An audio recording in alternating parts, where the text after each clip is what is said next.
Your cash, your house, your phone, your life, your cash, your house, your life. We want your soul. It really is a time when all of us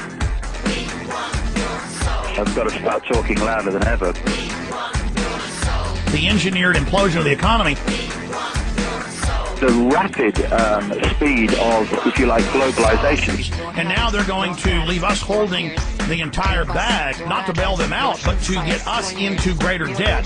This manipulation now, quite blatant, of the financial markets is taking us in that direction of a world government, world army, world central bank, world currency, world microchip population. Take credit, take insurance, take a loan, get a job, get a pension, get a haircut, get a suit. The important thing is to know where they want to take us. They have to destroy the dollar, destroy the pound, destroy the old order, while they've been building the new world order, this technological enslavement system. The FBI is taking on $1 billion project to gather fingerprints, palm patterns, even digital pictures of faces. Eventually, it could expand to include iris patterns, face shape patterns, scars, even information about how you walk and talk. It's called biometrics. Hi, this is Joe Biden. Can a microscopic tag be implanted in a person's body to track his every movement? There's actual discussion about that. You will rule on that. Mark my words. New world order. This is the agenda I have set before my fellow prisoners. Even the Albuquerque Examiner has the headline, Rahm Emanuel wants compulsory service for your kids. Our first speaker is Congressman Rahm Emanuel. Compulsory then? Well, you have to, in a sense, it's required of everybody, 18 to 25, 3 months, and at some point at that point you do it. That's on the Obama website now.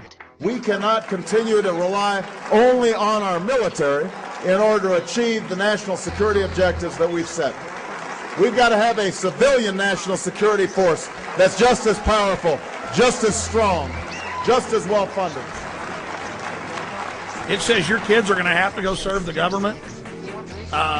Youth brigades, tattletale squads. I mean, you can't make this stuff up. You will always have a special place in my heart and in the New World Order. I'm getting presents in the New World Order!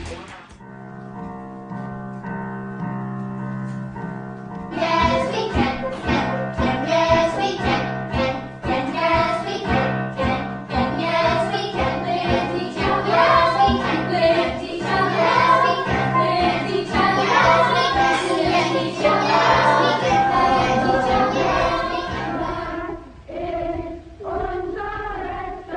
each other, I think after 9/11, my friends, instead of telling people to go shopping or take a trip, we should have told Americans to join the Peace Corps, AmeriCorps, the military, expand our volunteers.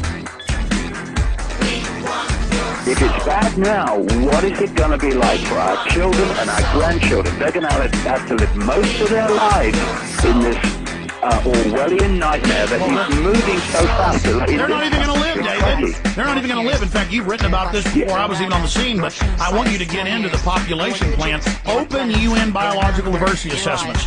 Open government plans, PDDs, State Department Memorandum 200, the Royal Commission on Population. World government is only a means to an end. They want to also create World War III, global conflict, to create the fear. They unfreeze societies with crisis and fear because societies are normally rigid. People like the status quo.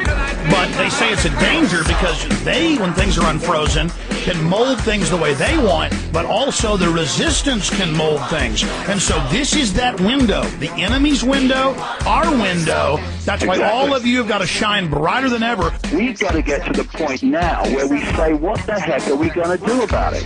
And we have to stop being divided and ruled by the fault lines of religion and class and income bracket and culture and country. We've got to start getting organized. And what we need is to stop cooperating with our own enslavement. We really got to start moving from just understanding more about the game and the situation we face to doing something about it. Start a blog, call into a talk show, go to a city council, say no. I mean, I'm not saying climb up a pole at night and beat a camera up with a baseball bat.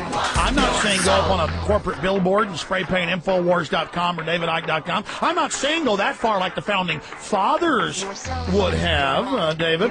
Got to start doing this. Otherwise, we're just going to complain and moan and basically watch the prison being built, and more knowing it's being built and understanding how it's built, but actually still not intervening in the process of it being built. Here's a quick example. I remember like 8 years ago, it was in Louisiana, big 5A school, and they just said you've all got to wear ID badges around your neck. And one girl said no, they expelled her, and then about 20 said no, they expelled them, and then like half the school said no, and they expelled all of them, and then they had to back off and remove it. And that's an example right there of saying no, no, no. But we have to unite, and we have to take a deep breath, and we have to stop being frightened of authority and realize that in the end, it's frightened of us. You let one ant stand up to us, then they all might stand up. Those puny little ants outnumber us 100 to 1. And if they ever figure that out, there goes our way of life. It's not about food. It's about keeping those ants in line. Well, they're scared to death of us. I mean, look at how the system is trying to chill demonstrations, protests, trying to intimidate. But now everybody can see that we're being looted, that the Treasury's being robbed, that trillions in debt's being piled on all our names, and it's an illegitimate, fraudulent debt, and there's no discussion in the corporate media of any of these criminals even being investigated or going to jail. Once people start to see the dots connected, this apparently bewildering, confused, impossible to fathom Makes world total sense. starts to make sense. No more excuses. There's no more excuses. Look in the eyes of your children and grandchildren and tell them your excuses. We now have to get seriously active and organize this non-cooperation with this system. Because if we don't cooperate, it can't function. Gonna win, yeah, we're taking over. Come on! What have we contributed today to bringing an end to this enormously quickening move now to this Orwellian state? And what have we done to inform more people of what's going on? This is the time, folks. This is the window for the enemy and for humanity. This is it. And it's only going to intensify for the next decade, and then that's going to decide the future destiny of humanity. We are at the crossroads. There's a time when the operation of the machine becomes so odious, makes you so sick at heart that you can't take part. You can't even passively take part. And you've got to put your bodies upon the gears and upon the wheels, upon the levers, by all the apparatus, and you've got to make it stop.